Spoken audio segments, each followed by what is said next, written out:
Welcome back to Fox Fight Game. I'm Mike Straka. This is round two with Kimo Leopoldo. Kimo, what has your life been like in the past few years? I mean, you sort of dropped off the fight circuit, and you have your own promotion called New Era Fighting. You have a film called In the Closet.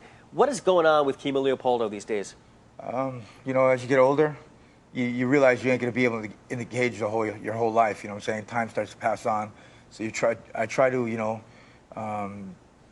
use that talents to I want to stay near that because that's what I'm about. So I was actually coaching, not a team, but I had a couple individuals that I was coaching at the time. I had a few injuries that kind of slowed that down because I'm the kind of guy, when I'm going to teach somebody, I'm going to get down there with them and adjust them and show them and stuff like that. I did a couple flicks, B movies, just for the experience, just to get it out there. And when you're rolling them dice, you never know if you're going to hit or whatnot like that. And few seminars, and you were back in the day, and Moody can talk about this as well. You were one of the original UFC fighters.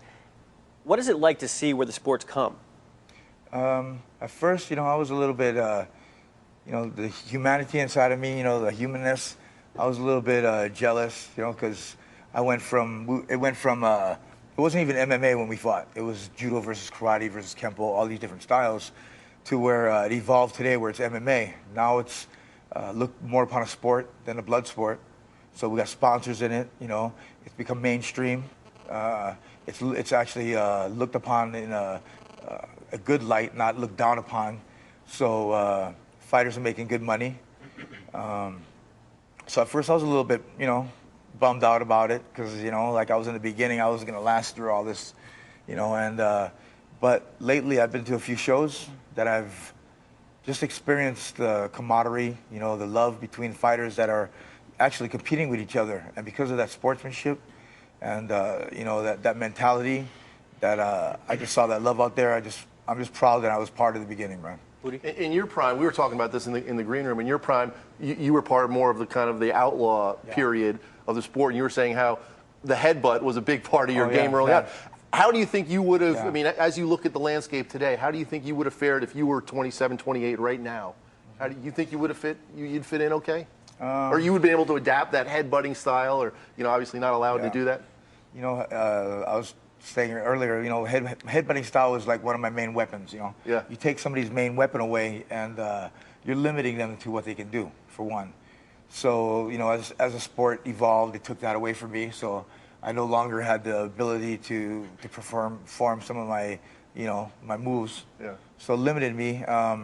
As far as if I started the game today, it's hard to break into the game today. People got records of, some sick records, and they just get one break. They do, and if they don't perform well in that one instant, they're done.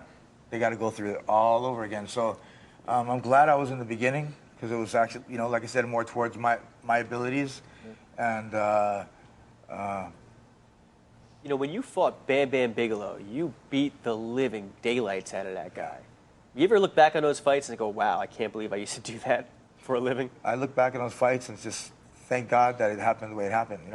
You train for a fight, you get a game plan, you strategize a certain way the fight's going to go, but fights never go as planned.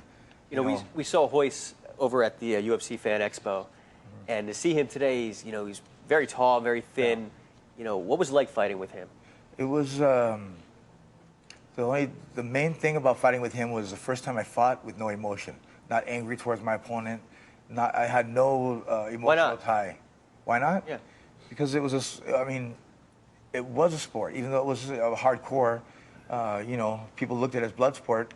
To me, it was two guys who went in the ring and took a chance to see which one is the better man that night. So I wasn't mad at him. I had no ill feelings. So with that kind of mentality, I'm aware of everything. You're not just aware of your opponent. You're aware of people watching a fight, people that could be watching a fight. And when you fight, people judge you on that. So my awareness was at a whole different level. They say that you were the man that put the chink in the armor of the Gracies. So really, you didn't hear that name and have some kind of stigma attached to it, or had no kind of emotion towards that? When I first came out there, I came out there carrying the cross. My whole purpose for that fight was to demonstrate Christianity in a different light. Fighting was just a platform to get me there. Unfortunately, since then, I've made a few decisions in my life that pulled me away from that cleanliness to represent at that level. My beliefs are still the same, but I feel that if you're going to represent at that level, you need to back it up with your life. You know, you gotta walk the talk the walk. You know, together. It's got to go hand in hand. What do you think happened, Kimo, that would take you down that wrong path? Things like getting prideful. You know, all of a sudden I'm going to LA and not waiting in line. People are saying my name, and I'm thinking I'm somebody better than I really am. Women. Just going to places that I shouldn't have been going to just because to experience it. You know, I did a movie up in Canada where part of the contract was I had to go to a strip club and judge, you know, which is not really a Christianity type of area to be in. So slowly, you know, you start tearing down the wall to where next thing you know, you're way here in right field. And it's hard to get back, you know. And Stephen Doniger out there in L.A., when you hear Kimo talk like this and you see what happened to him last week, does it help you in defending him and going after these, like TMZ, for instance? Absolutely. As I think you know, there have been some stories and rumors, some of which have been false in the past about, you know, Kimo being associated with drugs or whatnot. He's really been trying to clean up his image. And the last thing that he needs is a story that he has a heart attack and dies. And I've personally heard a lot of news. I mean, I've been following it myself, like watching some of the news stories, listening to the blogs, and there's been a lot of speculation about, oh, was it drug related? There's no nothing happened. So of course, here's a client that I think is a really good guy who's really trying to get on the right path, and a story like this just makes everyone speculate and really keeps him from trying to keep his name clean.